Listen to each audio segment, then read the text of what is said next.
या नमस्कार, आपके साथ मैं अदिति त्यागी।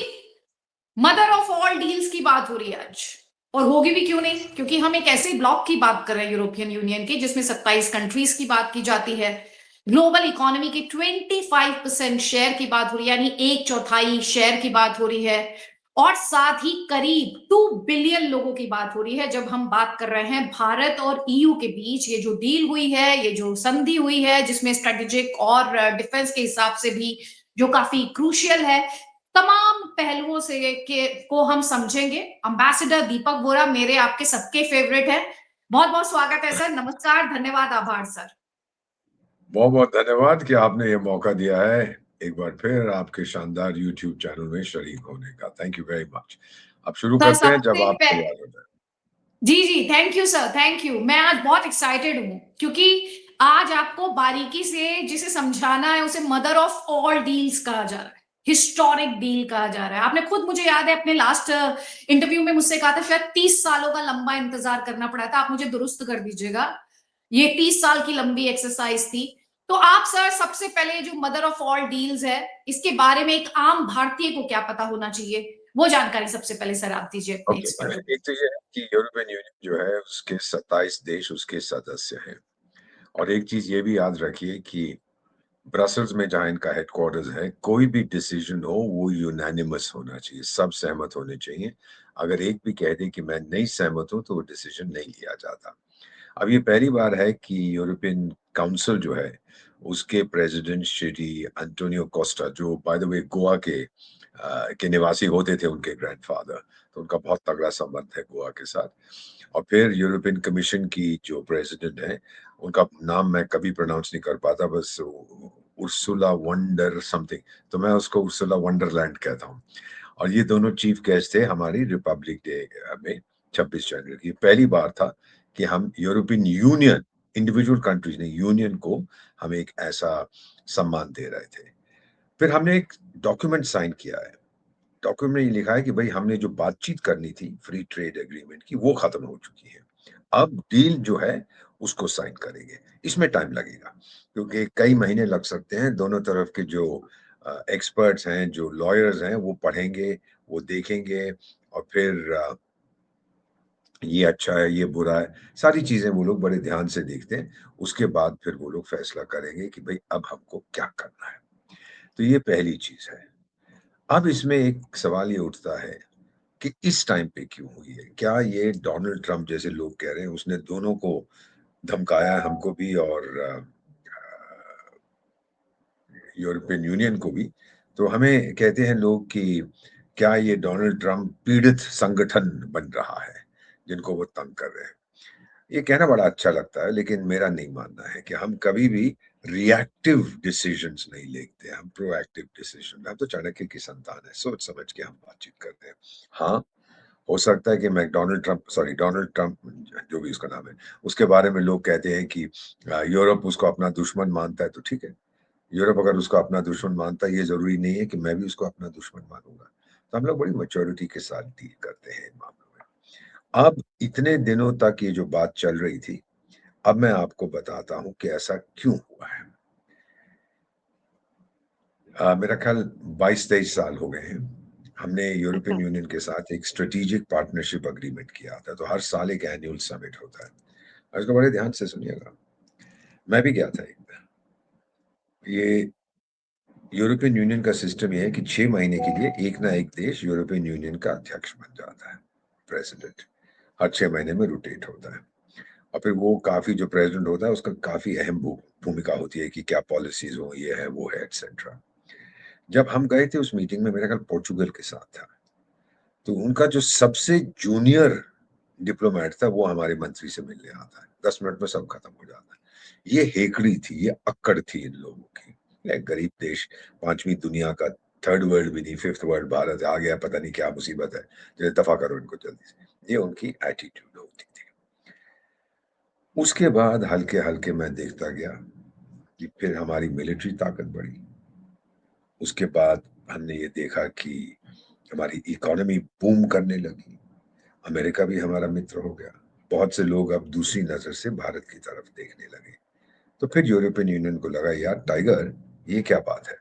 चीन ने तो हमें ठोक पीट के भगा दिया है, वहां तो हम कुछ बेच नहीं सकते।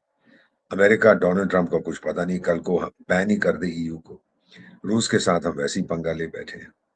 तो फिर उन्होंने कहा कि चलिए अब भारत के पास चलते हैं। मदर ऑफ ऑल डील्स जो मिस वंडरलैंड ने कहा है, जो भी उसका नाम, माफ करना मैं भूल जाता हूँ उसका नाम, वंडर समथिंग, तो वंडरलैंड ही रखते हैं। तो मिस वंडरलैंड ने जो कहा है, कहती हैं किसी ने कहा है, कुछ लोग कहते हैं मदर ऑफ ऑल डील्स है। मदर ऑफ ऑल डील्स के 27 देशों के साथ पहली बार एक देश अकेला डील साइन कर रहा है।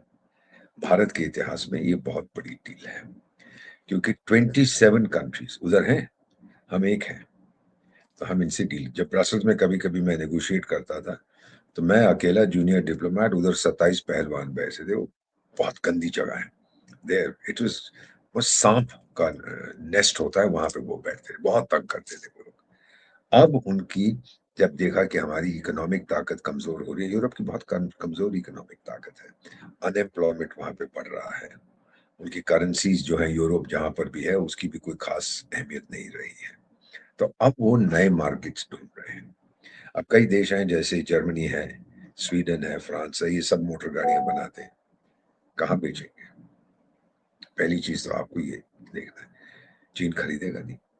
अब आपसे एक चीज पूछता हूँ बेटा, अपनी मदर से पूछना, पिछले 20 साल में मैंने कुछ नहीं खरीदा जो यूरोप में बना हो। ना टीवी खरीदा, ना मोबाइल फोन खरीदा, ना कोई इलेक्ट्रॉनिक इक्विपमेंट खरीदा। अगर खरीदी है, गाड़ी खरीदी है यूरोपियन, लेकिन बनी हुई चीन में है। So there is nothing, manufacturing वहां खत्म हो गई है। तो ये जो डील है वो सोच रहे हैं, जैसे जो लोग हमारे साथ डील साइन करते हैं, न्यूजीलैंड ने भी साइन की, और उसके प्राइम मिनिस्टर ट्वीट करता है, ओ जी हमने तो 140 करोड़ के मार्केट को कैप्चर कर लिया। अरे यार, तेरे पास क्या है बेचने को? कुछ ऊन बेच देता होगा मेरे को, कुछ चीज बेच देता, और क्या बेचेगा मेरे को? तो ये चीजें जो है कुछ होप्स होती है, लेकिन यूरोपियन यूनियन ज्यादा महत्व है इसका मेरे मानने से। एक तो वो कह रही थी कि $4 बिलियन के जो टैक्सेस लगते थे दोनों तरफ, वो कम हो जाएंगे, तो हमारी गारमेंट्स और टेक्सटाइल्स और फार्मास्यूटिकल इससे उसको फायदा जरूर होगा। लेकिन कुछ नए एरियाज हैं जिसमें हम जा रहे हैं, इसको हम मदर ऑफ ऑल डील्स इसीलिए भी कहते हैं। डील तो अभी तक साइन नहीं हुई, टाइम लगेगा, लेकिन कहाँ कहाँ हम जाएंगे? टेक्सटाइल ज्वेलरी ये तो सब ठीक है, 50% अमेरिका ने टैरिफ्स लगा दिए हैं, एटसेट्रा। तो हमारे जो एक्सपोर्ट टेक्सटाइल जेम्स और लेदर की हैं वो तो जाएंगी। हम लोग क्या करेंगे? यूरोपियन गाड़ियों पे, मशीनरी पे और यूरोपियन शराब पे हम टैरिफ्स कम कर देंगे। लेकिन असली चीज ये है कि हमारी प्रोफेशनल्स की मूवमेंट रहेगी, और जब हमारे प्रोफेशनल्स की मूवमेंट हो जाती है, तो रिसर्चर्स, स्टूडेंट्स जो यूरोप जाएंगे, एक लीगल पाथ बन जाता है फॉर स्किल्ड लेबर। तो इरेगुलर माइग्रेशन कम हो जाता है।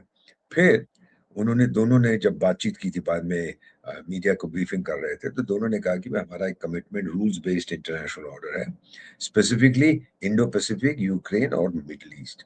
और आप मेरी बड़े ध्यान से सुनिएगा, इंडो पैसिफिक में चाइना को हम चुनौती दे रहे थे, यूक्रेन में हमने, हमारा मित्र है रूस, लेकिन हमने कहा कि जो कुछ आपने किया, शुरू से हम कह रहे थे कि ये युद्ध का जमाना नहीं है, अब खत्म करिए, शांति का जमाना है, युद्ध की बजाय बुद्ध की टीचिंग्स को आप एक्सेप्ट करिए।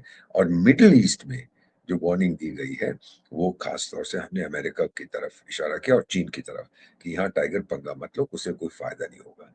फिर जो हमने कमिटमेंट्स की हैं, फाइनेंशियल और मैरिटाइम सर्विसेज, इतनी बड़ी कंसेशंस हमने किसी देश को नहीं दी है। नया मार्केट बनेगा, 2 बिलियन, बिलियन का मतलब होता है 2 अरब, हिंदी में कहते हैं 2 अरब लोगों का मार्केट बनेगा। और सबसे मजेदार चीज मैं आपको ये बताता हूँ, हमारा फोकस होगा नई अग्रीमेंट्स जो हम साइन कर रहे हैं, साइड बाय साइड, सब्सिडरी हम्म। नहीं, कॉन्कॉमिटेंट उसके साथ चलती है, सेमीकंडक्टर्स, 6G, आर्टिफिशियल इंटेलिजेंस। फिर इंडिया मिडिल ईस्ट कॉरिडोर की हमने बात की है कि तो बहुत अच्छी चीज है, इसको होना चाहिए। तो फिर क्या होता है कि हम लोगों ने ये देखा है कि इससे हमें बहुत फायदा होगा और यूरोप को भी फायदा होगा, क्योंकि वो मार्केट चाहता है बेटा। आप दुनिया की सारी चीजें बना लो, जब तक आपके पास मार्केट नहीं है, आप कुछ नहीं कर पाओगे। और इकोनॉमी उनकी बड़ी बुरी हालत है, फंस रही है बुरी तरह से। पता है 2% हम्म। ग्रो करेगा, 2.5%। कुछ देश तो कॉन्ट्रैक्ट करेंगे, जर्मनी कॉन्ट्रैक्ट करेगा, कहते हैं कि कुछ और देश हैं जहां पे कॉन्ट्रैक्शन होगा। तो हम लोगों के लिए, जो अगर आपने हमारा ध्यान रखें, तो हम 8 8 दश 0.2% ग्रो करेंगे एक्सेट्रा। इमीडिएट इसका फायदा नहीं होगा, क्योंकि अभी तो अग्रीमेंट हुआ कहाँ है? अभी तो सिर्फ हमने एक डॉक्यूमेंट साइन किया कि हमने बातचीत खत्म कर ली है। उसके बाद फिर एक्सपर्ट्स, वो लीगल एक्सपर्ट्स देखेंगे, फिर पार्लियामेंट्स में जाएगा, नेशनल पार्लियामेंट्स, उनको रेटिफाई करना है। और 27 में से अमेरिका के चमचे हैं 2-3, एक तो हंगरी को कहते हैं चमचा है, एक पोलैंड है, एक रोमानिया, उनमें से किसी ने कह दिया ना कि मुझे मंजूर नहीं है, तो ठप हो जाएगा। मेर्कोसूर जो साउथ अमेरिकन अग्रीमेंट है 4 देशों का, उनके साथ साइन किया था यूरोपियन यूनियन ने, ये सबके साथ साइन कर रहे हैं। फिर क्या होता है, कोई चला गया यूरोपियन कोर्ट में, बोला कि ये तो बिल्कुल बेकार की चीज है, वो ठप हो गया। तो एक तो मैंने जो बताया ट्रेड का, दूसरा इसमें बहुत महत्व है जो हमने डिफेंस एंड सिक्योरिटी पार्टनरशिप की बात की है, और 8 देशों के साथ यूरोपियन यूनियन के डिफेंस अग्रीमेंट से पिछले साल से शुरू किए, या मई 2024 से इन्होंने, मोल्डोवा के साथ है, इसके साथ है, उसके साथ है डिफेंस अग्रीमेंट। पीएम साहब ने क्या बोला है कि अब को प्रोडक्शन, यानी मैं दुकान में जाके यूरोप की ये खरीद के ले आऊंगा हथियार, no no no no no, thank you very much, Bharat में बनेंगे। ये बहुत अहम चीज है। 100 से ज्यादा देश तो वैसे ही हथियार खरीदते हैं जो भारत में बनते हैं, और ये बता देता हूं कि 80% जो वॉर मटेरियल, जो आर्मामेंट्स हमारी फौजें इस्तेमाल करती हैं, वो भारत में बने हुए हैं। तो अब हम चाहते हैं कि यूरोपियन देश, आप लोगों के पास कुछ टेक्नोलॉजीज हैं जो हमें चाहिए, आपको प्रोडक्शन चाहिए, आइए ना मेरे पास, स्वागतम, आइए यहाँ बनाइए, भारत में टेक्नोलॉजी ट्रांसफर करिए, और जो आप बनाएंगे मेरे लिए आप बनाएंगे और अपने लिए आपको चाहिए। आपने वो मिस वंडरलैंड ने तो बोला था पिछले साल कि $800 बिलियन हम इकट्ठे कर रहे हैं अपने डिफेंस के लिए, हम एक डिफेंस इंडस्ट्री बनाए, क्योंकि अभी तक बेटा यूरोप में क्या था, दूसरे विश्व युद्ध के बाद जब मैं पहली पोस्टिंग फ्रांस में था, तो उनसे कहता था, यार तुम लोग बैठ के ये शाम को ऐश करते हो, बार में जाते हो, ये करते हो, नाचते हो, गाते हो, कोई अपनी सिक्योरिटी के बारे में सोचा है देश की? क्या बातें कर रहे हैं। मैं बड़ा यंग डिप्लोमेट था, मुझे कहते हैं, दीपक क्या बोल रहे हो, यहाँ ऐश कर हमारे साथ, अगर खतरा होगा अमेरिकन को फोन करेंगे, आके हमें बचाओ, वो आके बचा लेंगे। ट्रम्प साहब ने आके बोला, आपकी ऐसी की तैसी, मैं ये नहीं करूंगा, पैसे लाओ, अपने पैसे खर्च करो। अब वो घबरा गया। यूरोप में इस समय ट्रॉमा है कि अमेरिका क्या कर रहा है। अमेरिका तो मेरा चाचा था, मेरा मेरा अंकल था, मेरा ग्रैंडफादर था, मेरा ग्रेट ग्रैंडफादर था, उसने तो मुझे धोखा दे दिया है। सो ये चीजें अगर यूरोप को समझ आ गई है कि अब मुझे अपनी डिफेंस के लिए करना पड़ेगा, और वो 800 अरब डॉलर मैंने इकट्ठे किए, ये मिस वंडरलैंड कह रही है, मैडम जी ये घर बैठे हुए रात रात में आप मिसाइलें नहीं बनाएगा, आपको पूरा इंफ्रास्ट्रक्चर चाहिए, 5-6 साल लगेंगे। भारत के पास वो इंफ्रास्ट्रक्चर है, भारत के पास वो लेबर है, क्वालिफाइड, ऑनेस्ट, हार्ड वर्किंग, आप यहाँ आके बनाइए। चीन को भूल जाइए, चीन पे आप लोग भरोसा नहीं करते, ना मैं भरोसा करता हूँ, और चीन में वैसे भी हालत बड़ी खराब है, आपको तो पता ही होगा। कल वहाँ का जो नेता है टिंग Tong ping pong ding dong, जो भी उसका नाम है, उसके अगेंस्ट तख्ता पलट की साजिश हुई, बहुत से लोग मर गए। उसकी सिक्योरिटी गार्ड ने उसको रोकने की कोशिश की, जो उग्रवादी थे, और आतंकी, या आतंकी में नहीं, जो जो फाइटर्स थे, जो रेवोल्यूशनरीज थे, वो भी आर्मी से थे। इसीलिए तो उसने आज तक, जब से इसने शुरू किया अपना धंधा, टिंग टोंग ने 10 लाख सिविल सर्वेंट्स और फौजियों को बर्खास्त कर दिया, और नंबर 2 जो था चाइनीज मिलिट्री में, उसको भी निकाल दिया। तो वहां पर बहुत उथल पुथल हो रही है। तो यूरोप जो देख रहा है कि स्टेबिलिटी जो अगर मुझे चाहिए किसी मार्केट में, वो भारत है। और बेटा इसकी एक चीज बताता हूँ, मार्केट की क्या अहमियत है। मेरे मित्र हैं बिल्लू भाई क्लिंटन, नाम सुना है आपने उनका? अमेरिका के राष्ट्रपति होते हैं, मैं प्यार से जानता हूँ बहुत अच्छी तरह से, बड़े प्यार से मैं उनको बिल्लू भाई कहता हूँ। तो बिल्लू भाई ने जब 90s में वो इलेक्शन लड़ रहे थे, लोगों ने कहा आपके लिए वोट क्यों करें, तो उन्होंने वो क्लासिक जवाब दिया था, इट्स द इकोनॉमी स्टूपिड, बेवकूफो, आर्थिक व्यवस्था सबसे बड़ी चीज होती है, आर्थिक व्यवस्था, और अगर आप आर्थिक व्यवस्था पे ध्यान नहीं दोगे तो कुछ नहीं होगा। तो यूरोप का भी वही हाल है। अब समझ आ गया कि दूसरे का पैसा लेकर ऐश करना, डेट पे डेट करते जाना, अरे हो जाएगा। मैं आपको बताता हूँ, एक बड़ा मजेदार देश है ग्रीस, यूरोपियन यूनियन का मेंबर है। तो मैं ग्रीस के राष्ट्रपति के राजदूत थे, मेरे मेरे काउंटर पार्ट किसी देश में हम पोस्टेड थे। तो एक दिन वो आए घर पे, और काफी ज्यादा उन्होंने, जो कुछ डिप्लोमेट्स कहते हैं हम लोग बहुत पीते हैं, ये वो चीज, तो काफी उन्होंने अपने आप को खुश किया था। तो मैंने कहा, यार देखो आपके देश की तो बड़ी बुरी हालत है, आपका इतना डेट हो गया, आप पे कर पाओगे कि डिफॉल्ट कर जाओगे? तो मुझे कहता है कि देख अम्बेसडर, बैठ जा मेरे पास। मैंने कहा, कहता है तेरे पास एक प्राइवेट आइलैंड है? मैंने कहा क्या बात कर रहे हो? मेरे पास कहाँ से प्राइवेट आइलैंड है? कहता है तेरे पास दुनिया की सबसे महंगी गाड़ी है। क्या सर, आप क्या मजाक कर रहे हैं? कहता है तेरे पास एक हॉलिडे विला है। कम ऑन सर, आपका देश बड़ा खूबसूरत है। फिर मुझसे कहता है कि आप साल में 4 बार स्विट्जरलैंड जाते हो स्कीइंग करने के लिए। मैंने कहा सर इतने पैसे मेरे पास कहाँ से? कहता है बैरिस्टर मेरे पास ये सब कुछ है, मैं सब कुछ करता हूँ। तो मैंने कहा फिर? तो कहता है मेरा कर्जा बढ़ते जाता है, क्या फर्क पड़ता है, कोई बेवकूफ यूरोपियन आके पैसे चुका देगा हमारा, मेरे को तो ऐश कर लेने दो जब तक मैं कर सकता हूँ। उसके बाद बैंक वाला आके विला ले जाए, आइलैंड छीन ले, क्या फर्क पड़ता है? मैंने ऐश जो करनी थी वो कर, ये उनका माइंडसेट था कि कोई ना कोई आगे हमें बचाएगा। लेकिन अब क्या है कि पता लगा कि कोई बचाने वाला नहीं है, आपको खुद करना पड़ेगा। और ये यूरोपियंस यूज्ड टू नहीं है इस आइडिया को। तो अब हल्के-हल्के उनको समझ आ रहा है।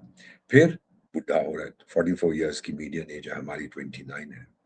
उनको वर्कर्स चाहिए बेटा, इसलिए तो हमारे स्टूडेंट्स और यंग प्रोफेशनल्स के लिए वो बात कर रहे हैं। उनकी फैक्ट्रियाँ चलाएगा कौन? फैक्ट्रियाँ बंद पड़ी हैं, मैंने देखा है। नौजवान है ही नहीं, 60 साल का बुढ़ा तो चलाएगा नहीं factory. They need young workers. मुसलमानों को आने नहीं देते। They have big issues with Islam. चीनियों को वैसे नहीं लेंगे। तो बचा कौन? मैं बचा। मेरे पास आ रहे हैं कि स्ट्रक्चर्ड इमिग्रेशन का जर्मनी के साथ हो रहा है, इसके साथ हो रहा है, उसके साथ हो रहा है। So these are the issues जिसका हमें लाभ होगा। अब ये किसको ज्यादा लाभ होगा ये कहना थोड़ा मुश्किल है, लेकिन ये जो डील है, लोग कह रहे हैं कि ट्रेड डील ने दुनिया पलट देगी, ये नहीं होता। ट्रेड डील का मतलब होता है ट्रेड डील, फ्री ट्रेड। यानी आप ये बेचेंगे मेरे मार्केट में, यहाँ आ जाइए, मैं वहां जाऊंगा, बेचेंगे एटसेट्रा। इसका ये मतलब नहीं है कि हम 28th मेंबर बन जाएंगे यूरोपियन यूनियन का। ना इसका ये मतलब है कि यूरोपियन यूनियन और भारत की जो दोस्ती है वो सबको डोनाल्ड ट्रंप को मिलकर ठोक देगी। ये सब कुछ नहीं होगा, क्योंकि जो मिडिल ईस्ट की हम बात कर रहे थे वो ईरान की बात कर रहे थे। आप तो समझ जाते हैं। सो हम लोगों ने हम्म। जो इनके साथ बातचीत की है और जो स्पीचेस दी गई हैं, जो बयान आए हैं और जो मैंने पढ़ा है, जो मैं जानता हूँ, मेरे दोस्तों ने कहा है, डील तो बड़ी अच्छी है, इम्प्लीमेंट जब होना है उसमें हम देखेंगे। सो मैं अभी मैं एग्जैक्टली सर उसी उस पे आ रही थी। मैं उसी क्या पे आ बेटा, रही थी, जो एक आम भारतीय सर आपको देख रहा और सुन रहा वही होगा, वही वही वो वही सोचेगा बता कि रहा भाई मुझे बताया जा रहा है कि अब चॉकलेट सस्ती हो जाएगी, अब हूँ। वाइन सही सस्ती हो सही जाएगी, सही अब गाड़ी सही है। भी सस्ती हो जाएगी। अब नहीं, महंगी गाड़ियां गाड़ियां बियॉन्ड अ हाँ हाँ, सर्टेन लेवल। महंगी ऑडी अब महंगी बीएमडब्ल्यू। गाड़ियां थोड़ी सस्ती हो जाएंगी, लेकिन आपकी वाइन बड़ी अच्छी हो जाएगी। तो मेरे वाइन जो बनाते हैं भारत में, we make the best wines. हमारी जो आर्मी की कैंटीन्स है मिलिट्री की, अब वहाँ पे इम्पोर्टेड अल्कोहल नहीं मिलता, लोकली मेड स्टफ। और हमारी वाइन से बहुत अच्छी हैं। सो अब ये कहीं नाराज हो जाएंगे, यार वो देखो क्या करें, लेकिन उनको हम बताएंगे कि उनकी वाइन जितनी महंगी है कि लोग यहाँ खरीदेंगे नहीं। वैसे भी चले जाओ, $20-25 से कम कोई बोतल नहीं मिलती है वहाँ पे। इसका मतलब 2-3 हज़ार रुपए से कम आपको नहीं मिलेगा, जब यहाँ पे हमारी बेस्ट क्वालिटी वाइन्स 700-800 रुपए में बॉटल मिल जाती है, जिनको पीने का शौक है। सिमिलरली विस्की और ये और वो, तो इसमें कोई घबराने की बात नहीं। कार्स तो वही के बहुत स्मॉल सेक्शन हमारी आबादी का वो उनको खरीद। फार्मास्यूटिकल्स बोल रहे हैं, state of the art pharmaceuticals equipment. Pharmaceuticals हमारे जा रहे हैं उधर, हमें आसानी होगी। वहां से फार्मास्यूटिकल्स नहीं आते, बहुत कम है। हम लोग बहुत एक्सपोर्ट करते हैं, केमिकल्स हमारे जाते हैं, टेक्सटाइल्स वगैरह तो जाते ही हैं। तो ये चीजें जो है, फायदा जो मैं देख रहा हूँ इस समय, इमीडिएट गेन, जब ये अग्रीमेंट लागू हो जाएगा और रेटिफाई हो जाएगा तो हमें होगा। उनकी जो चीजें हैं आने दो, देखते हैं कितने आते हैं, फिर वो भाग ना जाए। फिर एक दूसरी चीज है, कई बार ये देश बदमाशी करते हैं। टैक्स तो कम कर दिया आपने, 95% इंडियन एक्सपोर्ट्स ड्यूटी फ्री जाएंगे, लेकिन फिर कहेंगे इसकी पैकेजिंग ठीक नहीं है, आपने ब्लू में लिखा है, ग्रीन में लिखना चाहिए, हमारा ये स्टैंडर्ड है, हमारा वो स्टैंडर्ड है। ये भी तरीके, इनको नॉन टैरिफ बैरियर्स कहते हैं। उसमें भी हमको ध्यान रखना पड़ेगा। और ये क्लॉज है इस अग्रीमेंट के अंदर कि अगर हमें लगा कि हमारी इकोनॉमी का नुकसान हो रहा है, तो फिर हम कहेंगे अच्छा लगा आपसे मुलाकात करके, हम चले, हम तो चले, जिधर चले रास्ता हम निकल जाएंगे। ये सारे सेफ गार्ड क्लॉज, क्योंकि हमने डील्स की हैं। आसियान के साथ हमने एक डील की थी ना, association of south east Asian nation. तो हमने देखा कि उनको बहुत फायदा हो रहा है, हमको उतना नहीं हुआ जितना हमने सोचा था। तो ये चीजें हम लोग रिव्यू करते हैं। आपके चैनल के जरिए जितने लोग, करोड़ों लोग आपका प्रोग्राम देखते हैं, यकीन दिलाना चाहता हूँ, हम पे भरोसा करिए, हमें मालूम है कि हम क्या कर रहे हैं, बहुत तजुर्बा है अब हमारे पास। तो हमने जो डील, जो अग्रीमेंट साइन किया है, कई चीजों में हमने कंसीड किया, लेकिन कहीं ज्यादा उन्होंने कंसीड किया है। पहले तो आपको पता बेटा, आज आप यूरोप जाने की कोशिश करिए, वीजा मिलते ही ये पता नहीं क्या क्या, कि आपके बैंक में कितने पैसे हैं, आप कितना इनकम टैक्स देते हैं, और चाचा 3 साल, तेरा क्या 3 साल लेना का आपका ITR। हाँ, अब चाचा तेरे को क्या उससे लेना देना है तू। एक इनकी, जब मैं मिनिस्ट्री में था मेरा, तो हमारे उस समय जो जॉइंट सेक्रेटरी मेरी कॉलीग है, आउटस्टैंडिंग ऑफिसर, तो मुझे कहती थी, मैंने कहा यूरोपियंस के साथ डील करना आपको कैसा लगता है? कहते जितने यहाँ राजदूत यूरोप के बैठे हैं सब सोचते हैं, उस समय हमारी आबादी 100 करोड़ की थी, कि 100 करोड़ भारतवासी भाग रहे हैं यूरोप की तरफ। अक्कड़ थी उनकी, घमंड था। अब वो घमंड निकल गया। अब कोई आपके पास नहीं भागता, जो लोग जाते हैं वो अमेरिका जाने की कोशिश करते हैं, तो कनाडा भी बहुत कम जाते हैं। सो ये चीजें जिस तरह से भारत की तरक्की हो रही है, यहीं पे अपॉर्चुनिटीज आ रही है। अब तो लॉन्ग डिस्टेंस करते हैं, तो वीजा में तो ये बहुत तंग करते हैं। अब देखना, अब बोला है कि इजियर मोबिलिटी, देखते हैं करते हैं कि नहीं। अगर हमारा कोई स्किल्ड वर्कर जा रहा है, कंप्यूटर एक्सपर्ट जा रहा है कुछ करने के लिए, उसको बोलेंगे अच्छा आपके वाइफ के ग्रैंडफादर का नाम क्या था, उनका मैरिज सर्टिफिकेट कहाँ है? अरे आपको क्या लेना देना है कि मेरी वाइफ के ग्रैंडफादर का क्या नाम था? आपके पास रिकॉर्ड्स हैं तब के? तो ये चीजें ना दिखाने के लिए कि सारी दुनिया यूरोप की तरफ देख रही है, सारी दुनिया नहीं देख रही, आज यूरोप सारी दुनिया की तरफ देख रहा है। सो फायदा हमें जरूर होगा, इसीलिए मदर ऑफ ऑल डील्स है, इतनी बड़ी डील हमने की है। अभी हमारा 180 बिलियन डॉलर का है ट्रेड, फिर 200 का हो जाएगा, 250 का हो जाएगा, 300। ये तो सब ख्याली पड़ाव है। लेकिन विकसित भारत का हमारा जो अनुमान है 2047, हो सकता है कि इसके कारण जल्दी आ जाए। अब मैं तो जिंदा नहीं रहूंगा 2047, 96 साल की मेरी उम्र होगी, 74 साल की अब है। तो मैं विकसित भारत को यही कहता हूँ, यार अगले 4-5 साल में आ जाना, आजा आजा आजा, झलक दिखला जा।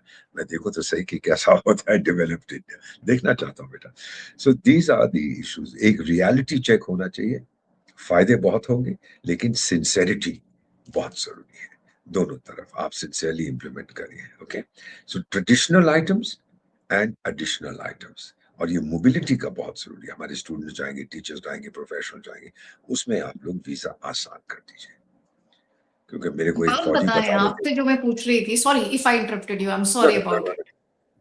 एक फौजी मैं आपसे ये भी जानना और समझना चाह रही थी, आपने जिस तरीके से इसको एनालाइज किया, वो जो एक यूफोरिया है उसमें एक रियलिज्म का चेक आप लेकर आए, एक इनपुट आप लेकर आए। अच्छा, इसीलिए मैं आपके साथ इस तरह के इश्यूज को डिस्कस करना पसंद करती हूँ।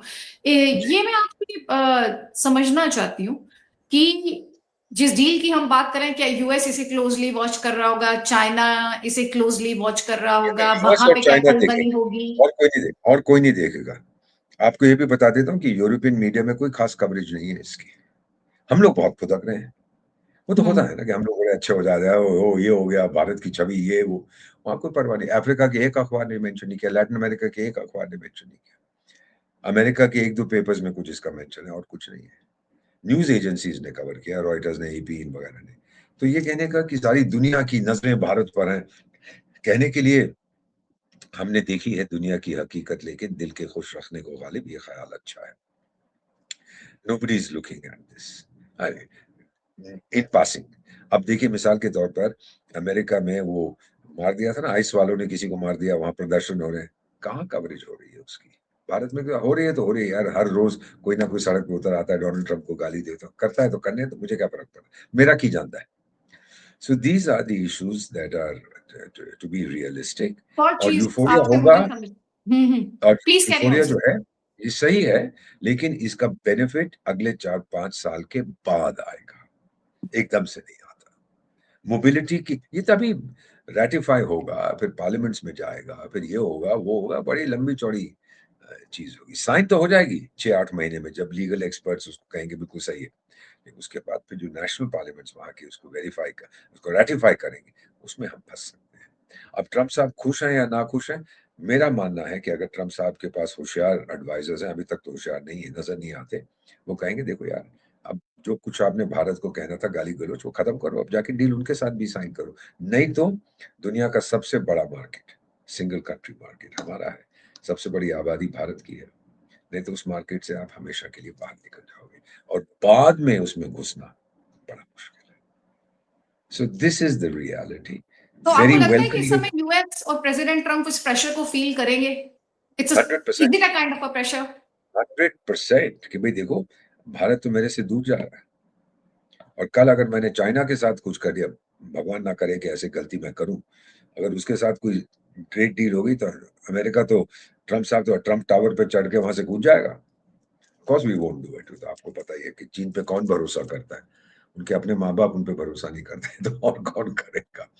So, the reality is very good deal, mother of all deals, क्योंकि बहुत बड़ी इतना बड़ा agreement किसी के साथ नहीं किया है। तो mother of all deal, father of all deals नहीं कहते हैं, अम्मा of all deals कहते हैं।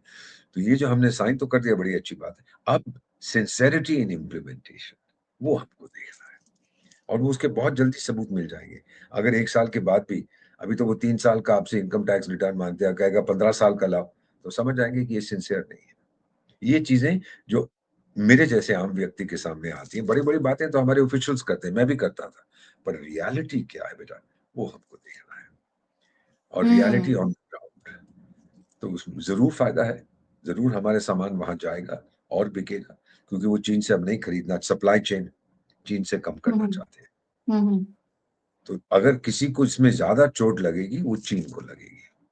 अमेरिका तो अच्छा शहंशाह है, वो तो जो चाहे करेगा। सर, ईयू में ऐसे मुल्क हैं जिनके साथ भारत का ऑलरेडी स्ट्रॉन्ग बायलैटरल है, जैसे मेरे जहन में फ्रांस आता है क्योंकि मैं वहां पर रही, दोनों देश बहुत क्लोज फ्रांस रिलेशनशिप। तो हमारा बहुत मित्र है, हमारे को कभी उसने प्रतिबंध नहीं लगाए। लेकिन ईयू में एक दिक्कत ये आती है, मेरे कई ब्रिटेन छोड़ के भाग गया था ना ईयू, कहते क्या जो हमारी राष्ट्रीय हित की बातें वो ब्रसेल्स वाला बैठ के क्यों डिसाइड करे? जो इस समय हमारा पड़ोसी है एक जिहादिस्तान, पता नहीं उसका नाम क्या है, वो मुन्नी भाई है, वहाँ कहता है मैं फूड मार्शल हूँ या खेती मार्शल हूँ या फील्ड मार्शल कुछ कहता है। अब जिहादिस्तान और चाइना के संबंध खराब हो रहे हैं, क्योंकि जिहादिस्तान के लोग कहते हैं यार सुनो, हमें अगर बाथरूम भी जाना पड़ता है तो अब चीन से पूछ के क्यों जाए भाई? हर चीज हमें चीन से पूछनी पड़ती है। अल्टीमेटली आप तंग आ जाते हो ना, आप तो कॉलोनी बन जाते हो विदाउट बीइंग डिक्लेयर्ड। आपको तो हड़प कर लिया जैसे तिब्बत को किया था। आप तो हिल नहीं सकते उसकी इजाजत के बिना। अब लोग कह रहे हैं ये क्या बात है भाई? तो उनके भी संबंध बिगड़ रहे हैं। सो अल्टीमेटली बेटा, जो इन एनी इंटरनेशनल रिलेशंस आपको ध्यान रखना पड़ता है कि इज्जत है दोनों साइड्स में, और दूसरे की भी आप इज्जत करें, वो आपकी इज्जत करेगा। फिर लोग कहते हैं कि यूरोप के साथ तो हमें लॉयल्टी मिलेगी, अमेरिका से जो नहीं मिलती है। तो मैं जवाब देता हूँ, टाइगर, अंतरराष्ट्रीय मामलों में अगर लॉयल्टी चाहिए ना, तो बाजार से कुत्ता खरीद लाओ, वो आपको लॉयल्टी देगा। अंतरराष्ट्रीय मामलों में लॉयल्टी नाम की कोई चीज, सब अपना फायदा है, हम भी अपना फायदा देखते हैं। मैंने ये डील यूरोप को हेल्प करने के लिए नहीं की है, मैंने अपने फायदे के लिए की है। यूरोप ने मुझे ऊपर उठाने के लिए नहीं की है, उन्होंने अपने फायदे के लिए। ये जो आई थे ना, ये काइया कलास, मैंने पता नहीं इसका जिक्र किया है कि नहीं आपसे, ये उनकी common security and foreign policy की हेड है, और ये वाइस प्रेसिडेंट है यूरोपियन कमीशन की, जिसकी मिस वंडरलैंड प्रेसिडेंट है। तो ये भी आई हुई थी सितंबर में। ये एस्टोनिया छोटा सा मुल्क है, इतना सा, 15 लाख की आबादी है उसकी, ये पहली फीमेल प्राइम मिनिस्टर थी जब सोवियत संघ से अलग हुआ। तो सितंबर में ये क्या कहती है कि हमने भारत से कहा है कि रूस से तेल खरीदना बंद करो। भारत हमारी बात ही नहीं मानता, भारत को यूरोपियन वैल्यूज पता नहीं है, भारत को सीखना चाहिए हमारी वैल्यूज क्या है। अगर हमसे दोस्ती चाहते हो हमारी तरह बनो। अच्छा टाइगर, अगर तू मुझसे दोस्ती चाहती है तो मेरी वैल्यूज नहीं सीखेगी। और फिर पता क्या कहती है कि भारत तो विदाउट सेइंग सो डायरेक्टली, हम कैरेट एंड स्टिक पॉलिसी लगाएंगे भारत के साथ। इसका मतलब होता है कि ये धोबी का गधा है, पहले गाजर उसके सामने रखो, नहीं हिले तो पीठ पे उसको डंडे से मारो। हमने कहा कि तुमने हमें गधा समझ रखा है। अब जब डेवोस में इसी महीने में वो गई, वो तो भारत तो भगवान है, यूरोप तो भारत के बिना बर्बाद हो जाएगा। काया पलट गई मैडम काया की, क्योंकि उसने देख लिया कि ये जो मैं कह बैठी हूँ, क्या कह बैठी, बेवकूफ औरत है। घमंड है ना छोटे से देश का, बड़ी संगठन के आप मेंबर बने, सबसे ज्यादा आप अपने आप को शक्तिशाली मानने लगते हो। तो 2000 की आपकी फौज है, 15 लाख की आपकी आबादी है, 2 झापड़ में मारूंगा, सही हो जाएंगे। लेकिन रूस से नफरत करती है, सही है ये, क्योंकि सोवियत संघ का हिस्सा था और बड़ा खूबसूरत देश है। मैं तो गया हूँ, राजदूत रहा हूँ उस एरिया में। तो बेटा ये चीजें अगर आप समझ जाएं कि यूरोपियन यूनियन ने भी इस बात का उसको एहसास हो गया है कि अब वो भारत को और दरवाजे के बाहर बैठा रहे, ये करता रहे। अब देखिए एक और तमाचा ट्रंप ने क्या मारा है, क्या मारा है तमाचा, यूक्रेन की जो पीस टॉक्स है, यूक्रेन का वो जो बेगिंस्की है, उसकी भी देखा आप आजकल। तो मेरे दोस्त जो उसके साथ काम करते हैं कहते हैं दिन में 2 बॉटल वोडका की चढ़ा जाता है। चेहरा सूजा हुआ है उसका, फूला हुआ है, भारी हो गया, स्ट्रेस। तो पहले तो इसने प्रतिबंध लगा दिया था कि जब तक मैं नहीं बन, एक कानून बना दिया कि पुतिन से तो कोई यूक्रेनियन बात नहीं करेगा, मैं भी नहीं करूंगा, इसको जेल में डाल देंगे। अब कहता है I want to talk to Putin. इसका भी दिमाग भेजा फ्राई हो चुका है इसका। इस आदमी का, बेगिंस्की जो इसका नाम है। तो ये चीजें अगर आप ध्यान में रखें, किस तरह से इंटरनेशनल सिचुएशन डेवलप होती है। अभी जो पीस टॉक्स हो रही थी अबू धाबी में, कौन गया था? अमेरिका था, रशिया था और यूक्रेन था और यूरोप। और चाय बना के लाओ, दरवाजे के बाहर खड़े रहो। अब यूरोप को ये समझ आ रहा है कि अंतरराष्ट्रीय मामलों में मैं अकेला पड़ रहा हूं, कोई मेरी परवाह नहीं करता है। ग्लोबल साउथ मेरी परवाह नहीं करता है, वो भारत की तरफ दौड़ रहे हैं।